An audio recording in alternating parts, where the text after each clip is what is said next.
This is the story of a genre that, while it got many of us into metal, we usually love to hate. We're ashamed to consider part of our favorite music, or simply ignored ostentatiously. And yet, as it turned out, this style held treasures of talent that many of us discovered long after the fact. Get ready for spandex, lipstick, hairspray, and lots of hair. Because this is the story of glam metal. I wanna rock! I wanna rock! The naming of this genre is a bit complicated, as we will see. The current situation is as follows. There is the term glam metal, which is widely accepted and used by almost everyone, along with the term hair metal, which clearly has a sense of belittling and irony, perhaps not as much today as in the past. When the scene started around 1981, 82, or 83, practically everyone fell under the name heavy metal.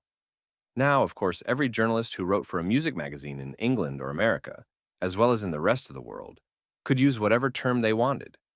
It's certain that, for example, the word glam was associated with the scene early on, primarily, of course, to describe androgynous-looking bands, and certainly not in as systematic a way as it is today. It's during what we would call the golden age, meaning from 85, 86 onward, that the need to differentiate the terms arises. This is happening for two reasons. The first is the huge global success the scene has gained, especially since 86. And the second is the clear differentiation of the sound from that of pure, classic heavy metal, and even more so, of course, from thrash. So you couldn't say that Europe or Bon Jovi in 1986 were playing the same style as Iron Maiden, Manowar, or Metallica. This somehow needed to be expressed. So the various terms started to be used more systematically. Definitely glam, rock or metal, but also pop metal, which was also very common, or the more derogatory poser metal, which was very popular in my country, or even false metal, which Manowar told us about. If someone was a fan of the scene or generally liked it, there was also the broader and more neutral hard rock or even heavy rock. When Guns N' Roses became successful, the term sleaze rock slash metal appeared for a while to describe bands that were more street, you could say, like GNR, LA Guns, Faster Pussycat, Bullet Boys, etc. Anyway, two things are certain.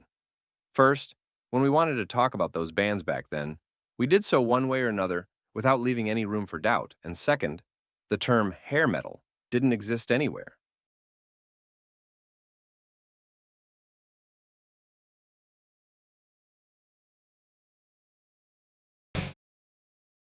I think the issue of the name reflects a key feature of the scene, the very loose sense of identity that characterized it. In thrash, death metal, or later black metal, when you heard it, you knew immediately what it was. For glam metal, this wasn't so clear. However, if we want to look at some musical common traits of the genre, I would say the main one is the simple structure of the songs, based on the initial riff, which is repeated throughout the song. The sequence of verse, chorus is clear, followed by a solo, which can often be quite technical.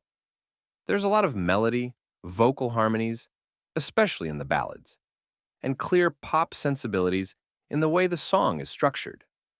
There is a strong preference for anthemic, catchy choruses that can be easily sung by the audience at live performances.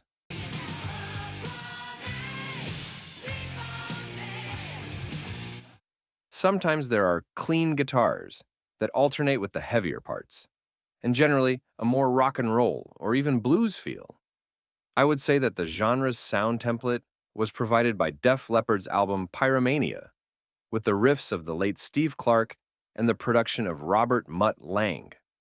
The record was released in early 1983, and its massive success in America led many people to follow suit. Special mention should also be made to the so-called power ballads. At first, their role was to fill time in the album, but after the success of Mötley Crüe's Home Sweet Home, or Is This Love, by Whitesnake, they became an essential part of every glam metal album, often overshadowing everything else. As I already said, the musical cohesion of the genre is very loose. Bands like Wasp, Twisted Sister, Striper, or TNT were put into that category, although sonically, they are much closer to the classic American heavy metal. On the other hand, we also had bands similar to AOR, such as Night Ranger, Autograph, Winger, Heart, Vixen, Lita Ford, or even Bon Jovi or Europe, whose big hits featured a lot of keyboards. They put in the mix all the sleaze bands like Guns N' Roses, as well as some eclectic hard rock bands like Tesla or Mr. Big, while toward the end of the scene they included bands like Love, Hate, and Extreme, both of whom had a lot of funk elements, or even the Black Crowes or Choir Boys, who sounded like a modern version of the Rolling Stones. The truth is, the musicians/music often didn't have much to do with where a band ended up. It was more the work of managers and record labels. Putting a band in the glam metal lot affected everything, from the radio stations that would play their single, the tour package they would end up in, and of course, their album sales. We're talking about a difference of millions of albums. Many bands at the time didn't have any particular objections when they were categorized in that specific genre, and only later, when the scene dissolved, did they start complaining, often justifiably, about being put in it.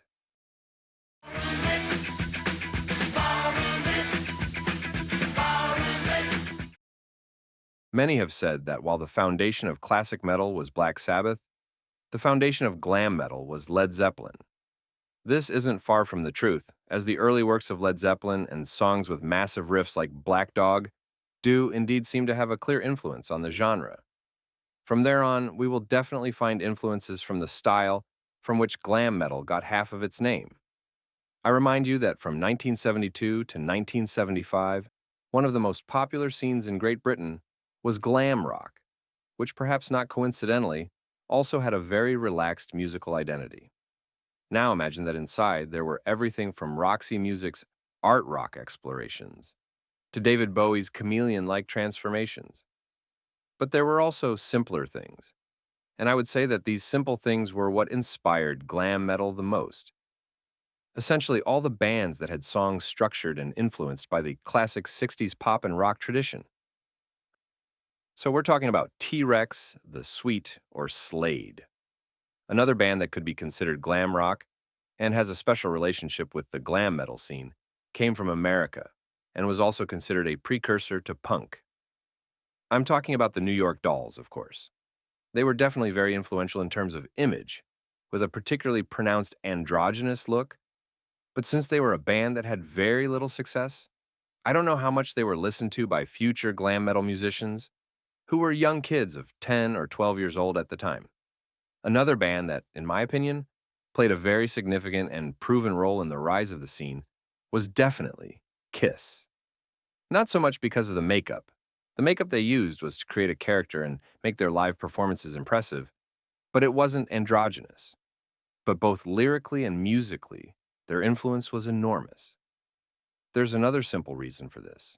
From 76 to at least 78, they were by far the most popular band in the United States. So, all the young people back then, the 14-year-olds, 15-year-olds, who would start their bands a few years later, were listening to them, because back then, simply every young person in America was listening to them. Also, a major influence was definitely Van Halen's first album, which provided many elements that the scene later adopted. The first was that the band came from Los Angeles, which, in the future, would become the scene center. The second was that the album had a positive, happy vibe, which had nothing to do with the English style of Black Sabbath, who were always gloomy, heavy, slow, and dark. The third was that it had a young prodigy guitarist as its leader, whom many future musicians would try to emulate, many of whom found their way into glam metal bands, as we will see in the following chapters. We could even say that Van Halen themselves, with the evolution of their sound, became part of the scene, especially with their album 1984 and the albums they made with Sammy Hagar. Now there are also two bands that, although they didn't achieve great success, were later called proto-glam metal and are worth mentioning. I'm talking about Angel from Washington and Stars from New York. Both played a form of hard rock that, at its best, sounded very similar to what the glam metal bands would later play.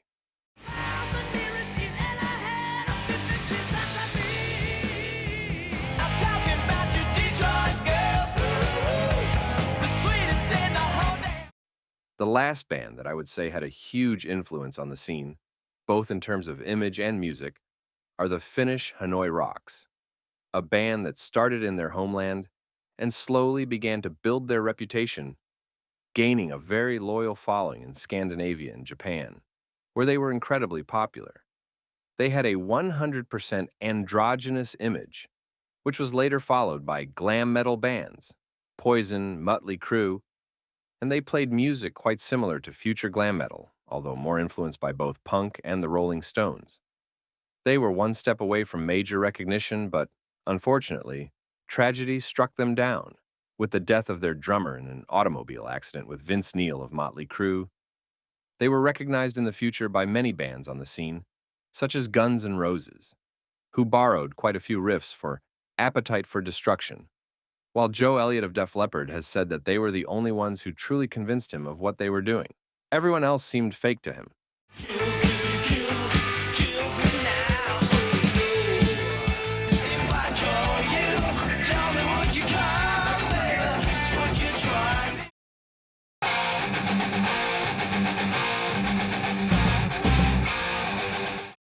Officially, the scene began in the fall of 1981, when Mötley Crüe released Too Fast for Love.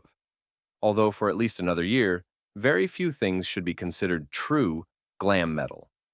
There were Kicks from Maryland, Don Dawkins' solo band, which hadn't yet become a separate group, Y&T from Oakland, who were still considered to be playing heavy metal, Def Leppard, of course, still part of the new wave of British heavy metal scene at the time, Vandenberg with, at the forefront, another Dutch guitar virtuoso, and practically nothing else. The pivotal year for the creation of the scene will be 1983, when three monumental events occurred. On January 20th, Def Leppard released Pyromania. As we said, this album set the mold and archetype for the sound that the vast majority of glam metal would use. It was a fresh and innovative sound that made many artists of the time sound outdated. This album will stay in the top 200 of the American album chart for 123 weeks and will be listened to by a lot of people, as you can imagine. There's an urban legend that says, when Phil Lynott of Thin Lizzy heard it, he said, "I can't compete with that," and broke up the band.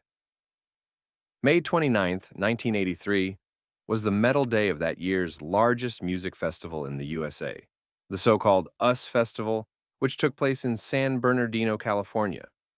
It featured big names in the industry such as Judas Priest, Scorpions, and Ozzy, and an unknown local band that had only released one, not particularly successful album.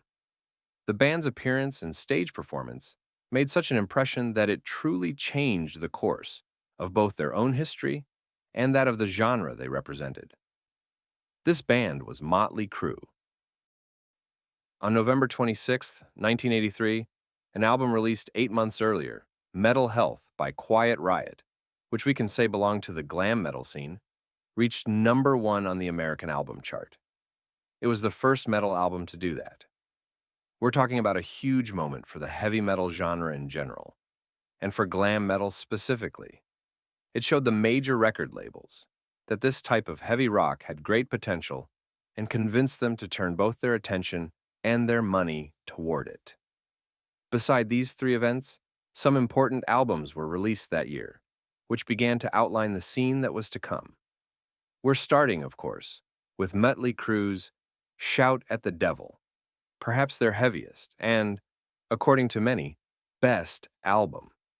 Next, we have Kiss's Lick It Up, where they abandoned the heavy metal explorations of Creatures of the Night and Caught Up with What Was Coming, featuring a particularly gifted but also enigmatic guitarist, Vinnie Vincent. Night Ranger from San Francisco will release Midnight Madness, and without having any glam image at all, they will come very close to the genre's sound, but from the AOR side. Twisted Sister had You Can't Stop Rock and Roll, Vandenberg, Heading for a Storm, Hanoi Rocks, Back to Mystery City, Lita Ford, Out for Blood, and the Canadian band Killer Dwarfs, their self-titled debut.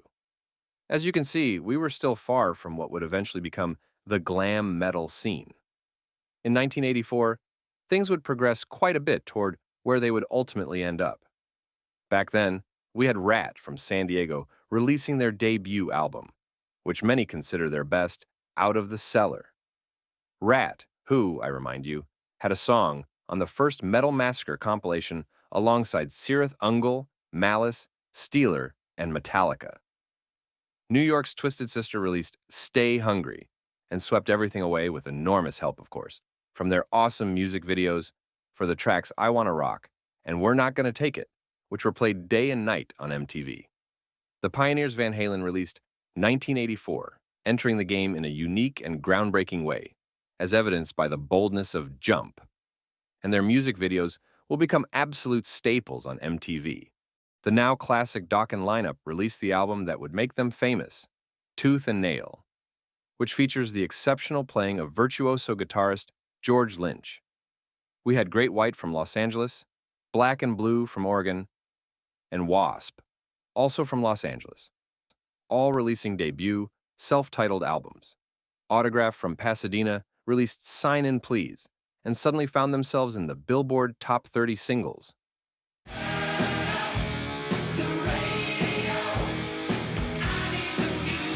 The Swedish band Europe add even more melody to their heavy metal and begin to attract the attention of industry experts, while Hanoi Rocks are one step away from major success with Two Steps from the Move.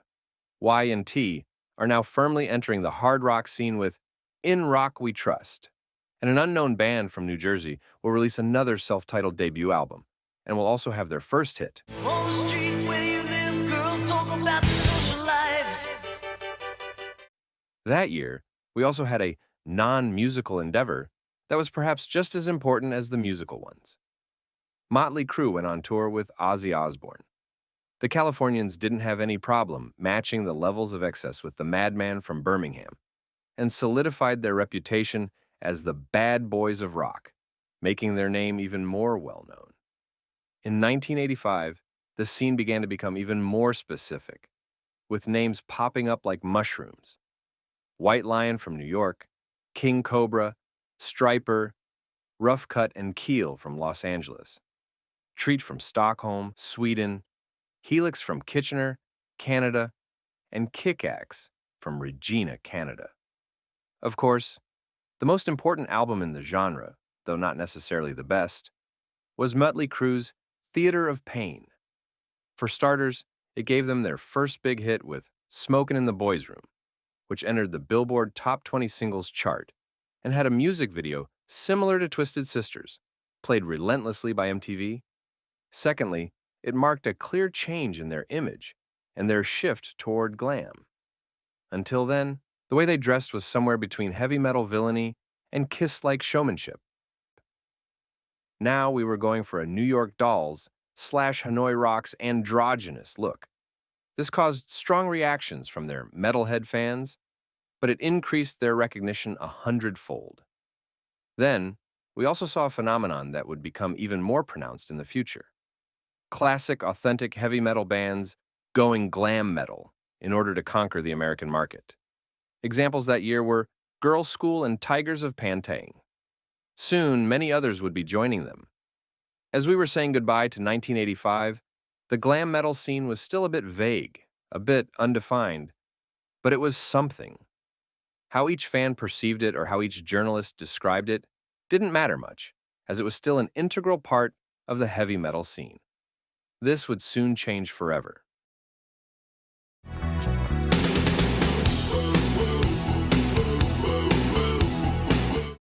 Spring of 1986. A new song and video appear on the radios and televisions of the time, dominated by a keyboard riff so distinctive that anyone who hears it will never forget it.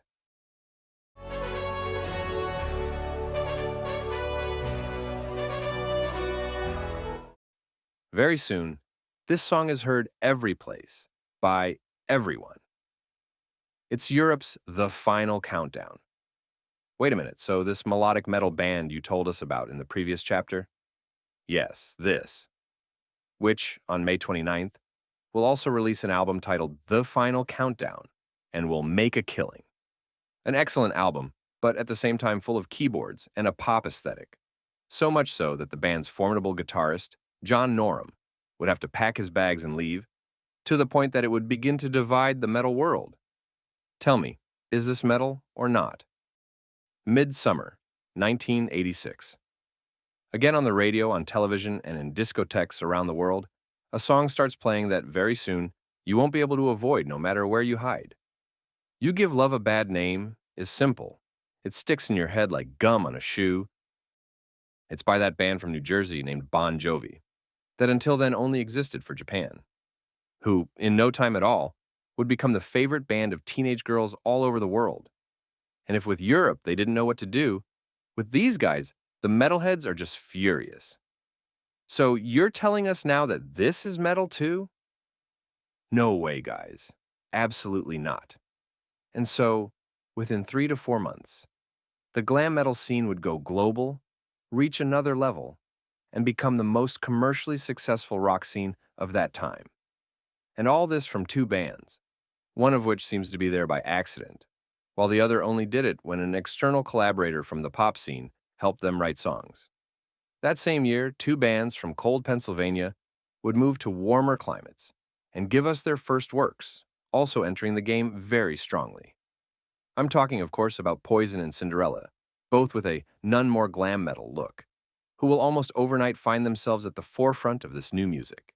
David Lee Roth, the former Van Halen frontman, will also be there, recruiting two of the best musicians of the era to create an album featuring covers of 1960s songs and Frank Sinatra. And the hits will keep coming for the metalheads. Their beloved Judas Priest and their beloved Ozzy will release two albums, Turbo and The Ultimate Sin, respectively, in which they will also try something that sounds suspiciously like glam metal. I don't know which of the previous things was the worst, which was the final blow, but the reaction won't be long in coming. Thrash, a scene that had found its footing and reached a very good commercial level, with its aesthetic being fundamentally based on its opposition to posers, will see armies of disappointed metalheads joining its ranks, and will experience unexpected commercial success, entering its own golden age, primarily through the global recognition of the Big Four: Metallica, Megadeth, Slayer, and Anthrax. Amidst the general chaos, the release of various quality hard rock/glam metal albums like Don't Touch the Light by the German band Bonfire, Mechanical Resonance by the New Yorkers Tesla, or the self-titled album by Vinnie Vincent Invasion almost went unnoticed. Now, if anyone thought the rise of glam metal to the top in 1986 would be a fleeting phenomenon, they should have seen what happened in 1987, the year the genre reached its absolute peak. That year, we had a series of successful albums from bands that already had some releases under their belts, such as Dokken and Back for the Attack. Their last great effort, White Lion and Pride, with the ballad When the Children Cry, reaching number 3 on the American singles chart. Motley Crue and Girls, Girls, Girls, Kiss and Crazy Nights, Great White and Once Bitten, the album that brought them widespread recognition. Two Scandinavian bands followed a similar trajectory to Europe, exchanging their heavy metal for a more melodic hard rock/glam metal, finding success, although obviously not at the level of the Swedes. I'm talking about the Danish band Pretty Maids with Future World and the Norwegian band TNT with Tell No Tales.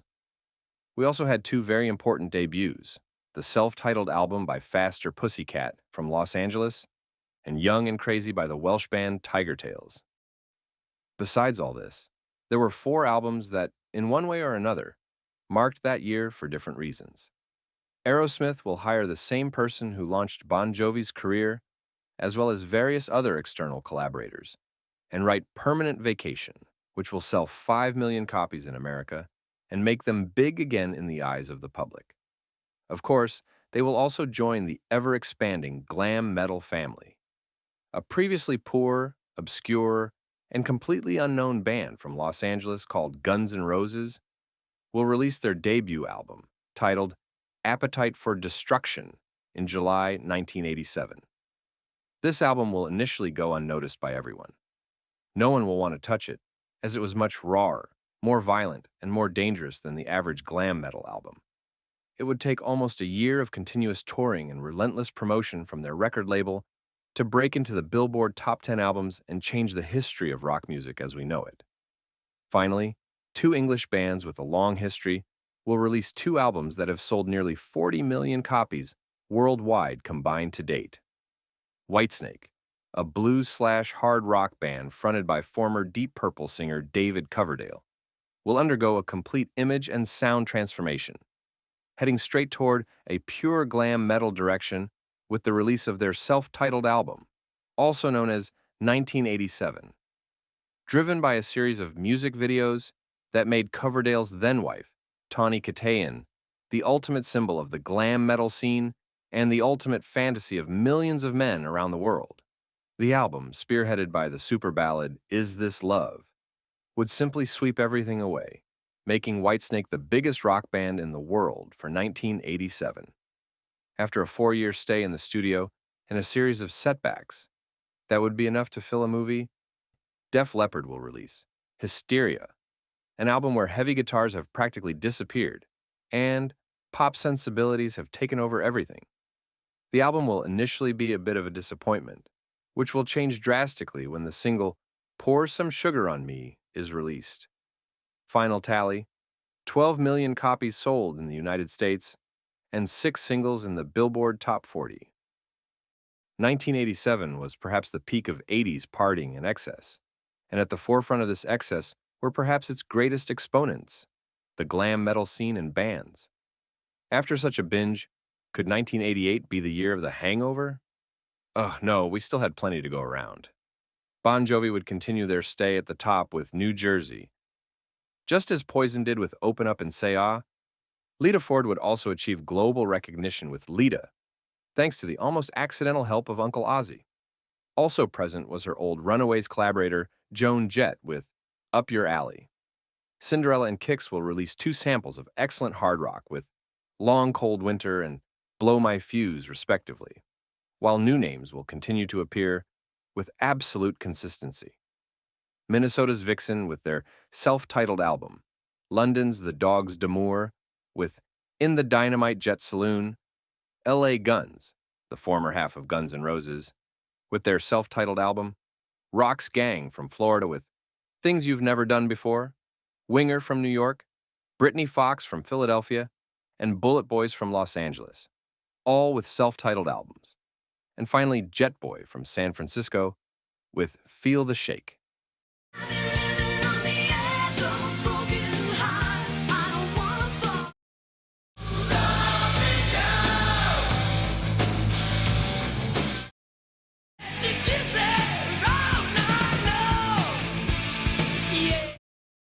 In the field of former metal bands who tried this new style, we had the very successful Savage Amusement by the Scorpions, the rather unsuccessful Destiny by Saxon, and Cold Lake by former thrashers Celtic Frost, which was so ridiculed that it almost broke up the band.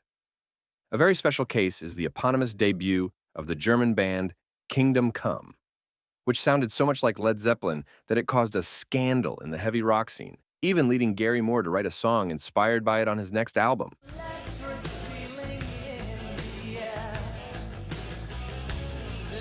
1988 was above all the year that Guns N' Roses transformed from a regional secondary band of the Los Angeles scene into the biggest rock band in the world with their album Appetite for Destruction, becoming the best-selling debut album in music history. In my opinion, this played a catalytic role in the future decline of glam metal. Guns were both sonically and lyrically much rawer, more violent, and darker than the average glam metal band. A young man who was listening to them very often had no desire to go back to Bon Jovi, Poison, or Def Leppard, who, compared to Axl Rose's band, sounded like generic pop. Perhaps not coincidentally, that year some albums were released, still very much underground, that could be classified as hard rock but never glam metal, causing journalists, even in metal magazines, to write rave reviews and talk about them constantly. These albums combined the heavy rock sound with things like psychedelia, funk, the Beatles, the Doors, etc. This was definitely uncharted territory at the time. I'm talking about albums like Jane's Addiction's Nothing's Shocking, King's X's Out of the Silent Planet, Danzig's self-titled debut, Red Hot Chili Peppers' The Uplift Mofo Party Plan, which had been released the previous year, or Soundgarden's Ultra Mega OK. One of those albums, Living Color's Vivid, would find its way into the mainstream with the help of the single Cult of Personality, a song 1,000 miles away from glam metal, an omen of what was to come.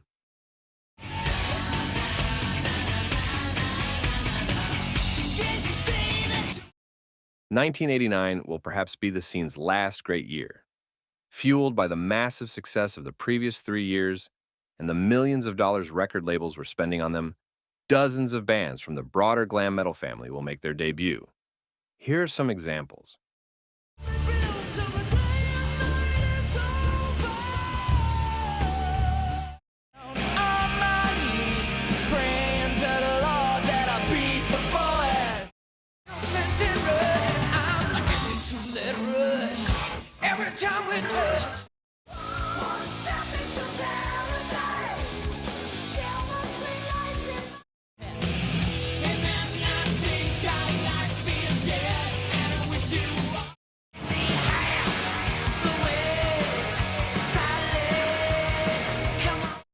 A common characteristic of all the previous artists was that you could perceive a different atmosphere, a different style on those records.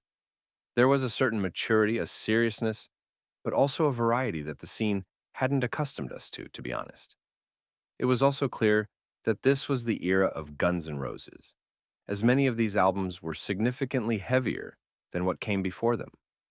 A sign of how different the times were was the fact that the most pure glam metal debut of that year, Leather Boys with Electric Toys by Pretty Boy Floyd, only reached number 130 on the American album charts, and ultimately, the band remained in history solely because they inspired the name of the much more successful Ugly Kid Joe. Simultaneously within the year, we also saw the debut of the last of the scene's major bands, Skid Row from New Jersey, with their self-titled, and Warrant from Los Angeles, with Dirty, Rotten, Filthy, Stinking Rich. In fact, to understand the change in the air surrounding glam metal, just consider that Skid Row were treated with a particular hostility by a part of the press and the public just because they had been helped by their fellow New Jersey natives, Bon Jovi, who even took them on tour. I mean, they didn't sound like Bon Jovi at all. They were just considered their protégés, and that was enough. In the category of metalheads trying glam metal, we had the rather unsuccessful Eat the Heat by Accept. And in the new category of former goths trying glam metal, we had the hugely successful Sonic Temple by The Cult. Also, Motley Crue finally decided to get serious and give us a solid hard rock album with Dr. Feelgood, reaching the zenith of their career in every way. Indicative of the influence the scene had on metal events is that the work of the album's producer Bob Rock on this album, as well as Sonic Temple, convinced Metallica to recruit him for their next album, which you might have heard. Also this year, the great Alice Cooper decides to enter the scene as well, collaborates with the man who helped Bon Jovi and Aerosmith, and gives us the biggest commercial success of his career with Trash. Amidst all this excitement, the glam metal bands were little concerned about the rather unexpected failure of Whitesnake's Slip of the Tongue and Kiss's Hot in the Shade, and they didn't seem to care much about the increasing attention by press and public for albums like Faith No More's The Real Thing, Red Hot Chili Peppers' Mother's Milk, or Soundgarden's Louder Than Love. Come on now, calm down, everything's fine. More than words is all you. 1990 is a crossroads year for glam metal, with thrash sweeping the globe, even more extreme genres appearing on the horizon, and the new weird heavy rock making its first big hits with the global recognition of Faith No More, while Jane's Addiction and a former glam metal band from rainy Seattle are releasing globally successful albums with Ritual de lo Habitual and Facelift, respectively. Glam metal begins to experience a kind of existential crisis.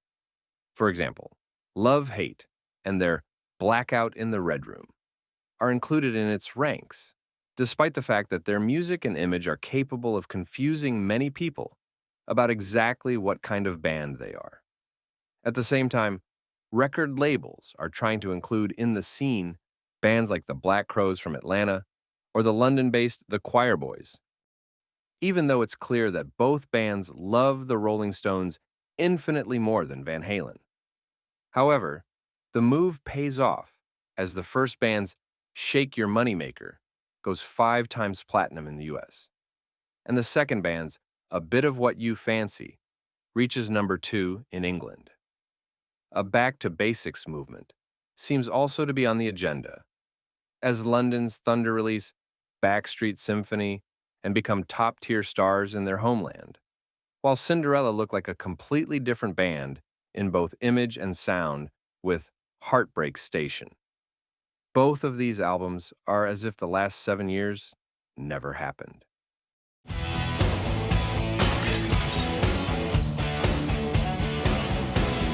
think I hear that voice again. This time it says to me. However, I would say that no album embodies the crossroads the scene was at as much as Mother Love Bone's Apple. Never before had an album been simultaneously labeled as glam metal and grunge. You see, those were the innocent days, before the second one murdered the first.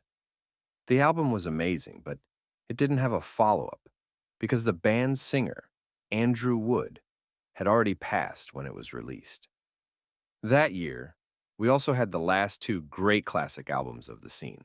The last 2 albums that used the forms and techniques that the scene was so accustomed to.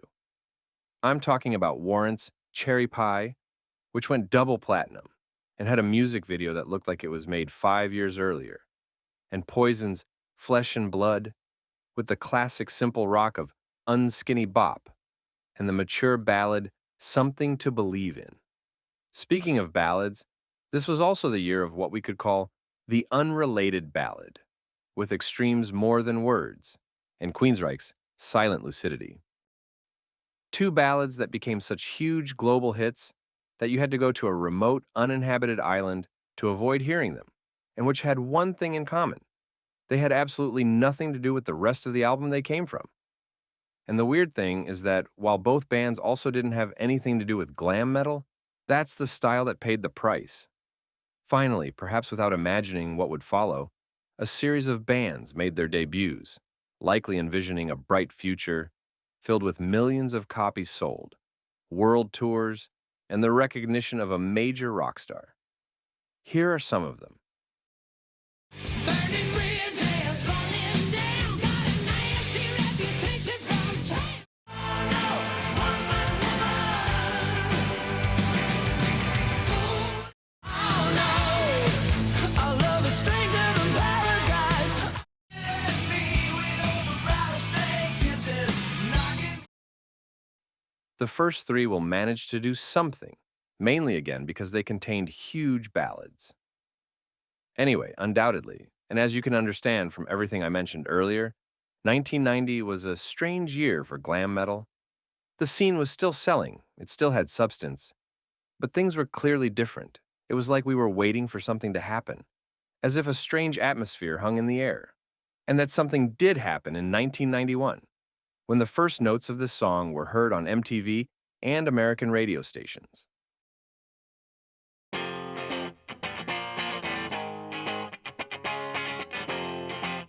What will follow is the mass collapse of the scene and its almost immediate disappearance.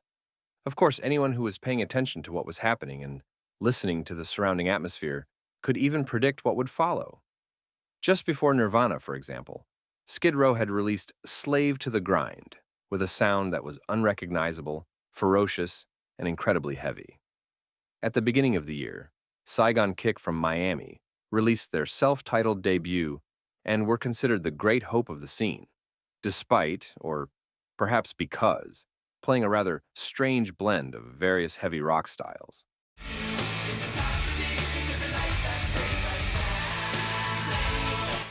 Guns N' Roses, yes, they had released 2 double albums that sold huge numbers, but within them they played everything from blues to psychedelia and from heavy metal to acoustic rock. And it was Guns N' Roses. They had already gone beyond the boundaries of the scene.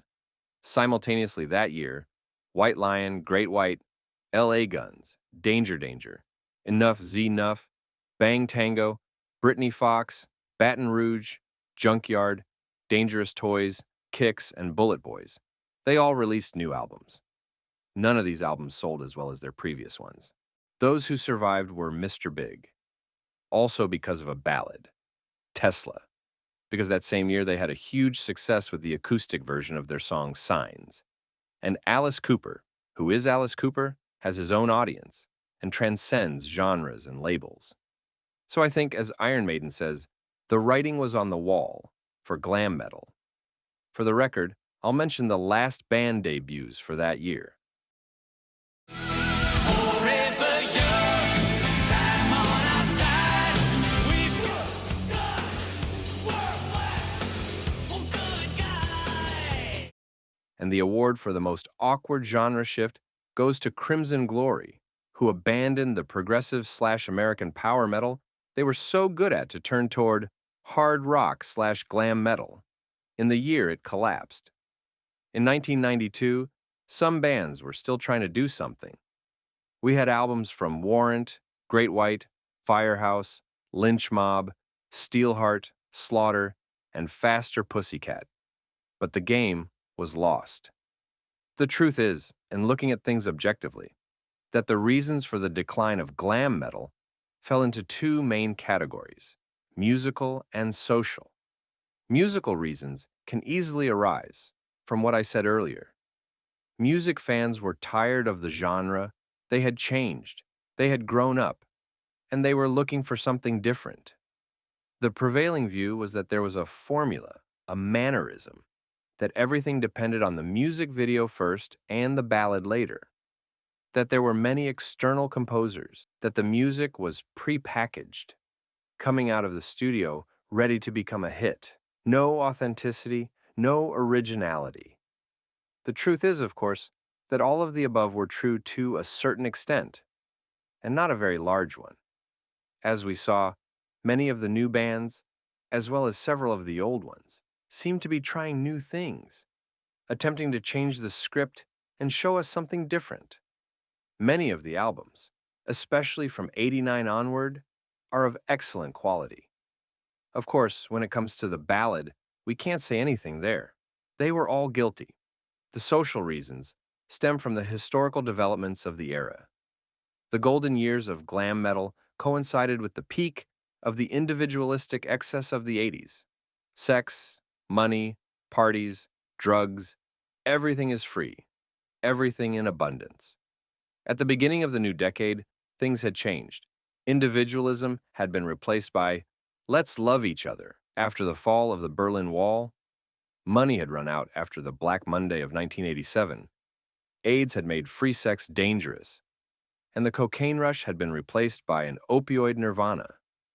A brave new world had been born, in which glam metal had no place. The image of Chris Holmes of Wasp in absolute decline, emptying an entire bottle of vodka while sitting in his pool with his mother watching and the cameras rolling for the documentary The Decline of Western Civilization. Part 2, The Metal Years, remained indelible in the minds of many. The next few years will be the great desert crossing for the vast majority of glam metalers. First grunge and then nu metal would monopolize the audience's attention, with the scene becoming a memory, a remnant of an era that had passed irrevocably. 1987, I never want to leave you. On May 22, 2001, the book The Dirt, Confessions of the World's Most Notorious Rock Band was published. In this book, the four members of the classic Motley Crue lineup tell their life stories. And since at that time the band is at its absolute nadir in terms of popularity, and its members have nothing to lose, they tell everything. And when we say everything, we mean everything. All of what we knew, and much that we didn't know. The book will become a huge and perhaps unexpected success. A lot of people who weren't even Motley Crue fans will read it and realize, in the era of gloomy, whiny, grumpy nu metal, how much they missed the carefree moments of the '80s, and how much those who hadn't experienced them envied them. This book had such an impact that it revitalized not only Motley Crue, but the entire glam metal scene. Bands began to reunite, record, and tour. And not only that, but it also opened up an unexpected path of financial reward for the old glamsters, who, one after another, began publishing autobiographies. Now, almost 25 years later, what is the assessment of the glam metal revival? I would say that this can be summarized in two main points.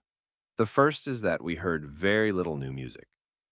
The glam metal bands, a bit cynically, a bit fatalistically, decided there was no point in struggling with new albums when they had enough classic songs to fill a 2-hour set.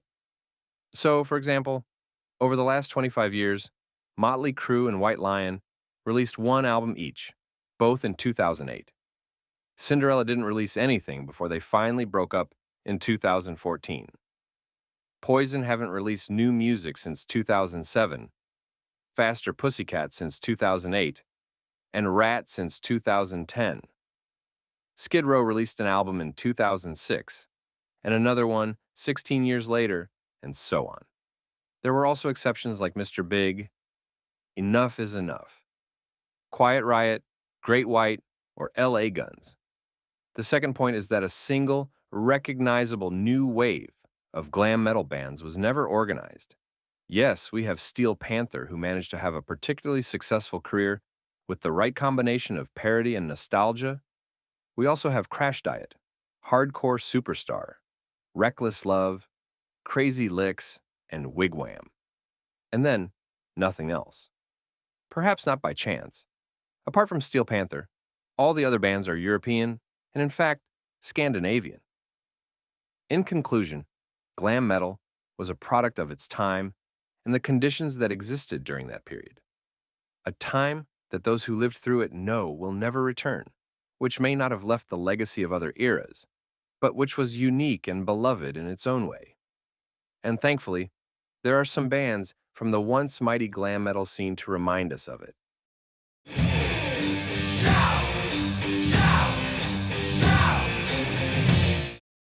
It's no secret that for a long period in the 80s, especially from 85 onward, there was a huge rivalry and animosity between glam metal fans and all other metal fans, whatever they listened to. We called them fakes and posers, and there was often even physical violence between the groups. As for the bands, we wanted absolutely nothing to do with anything related to them. It was more likely a metalhead would listen to hip-hop or gothic rock rather than glam metal. But why was this happening? Why so much hate? First of all, those who didn't experience it need to understand that for the metalhead of the 80s, heavy metal, and later thrash, was more than just music. It was a group to which one belonged, and within which a type of solidarity developed that was difficult to find in other scenes. The main reason for this was, of course, the way metalheads were treated by others, whether we're talking about the grown-ups or even other young people. Joining this group required at least some familiarity with bands, lyrics, and concerts. It wasn't impossible, but it wasn't easy either. It had its codes. I believe that the metalheads never forgave the fact that glam metal made their music easily accessible to outsiders. Obviously, some of those outsiders ended up getting into heavier stuff and becoming metalheads too, but that obviously wasn't always the case. There was also the view in the metal world that glam metal was simple and easy music. Music you quickly became familiar with and which required no effort from the listener. Music that couldn't challenge the listener like the heavier stuff, and therefore didn't have the same substance and essence as that. However, the truth isn't exactly that, and things aren't so clear-cut. In fact, some of the best guitarists who ever played heavy rock were found in glam metal. Vito Bratta of White Lion, John Norum of Europe, as well as his replacement Key Marcello, Warren DeMartini of Rat, John Sykes, who played on Whitesnake's 1987 album, George Lynch of Dokken, and many others. This fact was never acknowledged at the time when it was happening because it wasn't promoted neither by the press nor by the bands themselves. Personally, I appreciated these guitarists many years after the scene's peak. When it was happening, I didn't even know or care about who was playing in the bands. I'm mentioning all this to give a sense of exactly what was happening back then, and what the relationship was between the metal fan and the glam scene, at least as I experienced and remember it. Any disagreement or objection is, of course, welcome, and we could discuss it in the comments.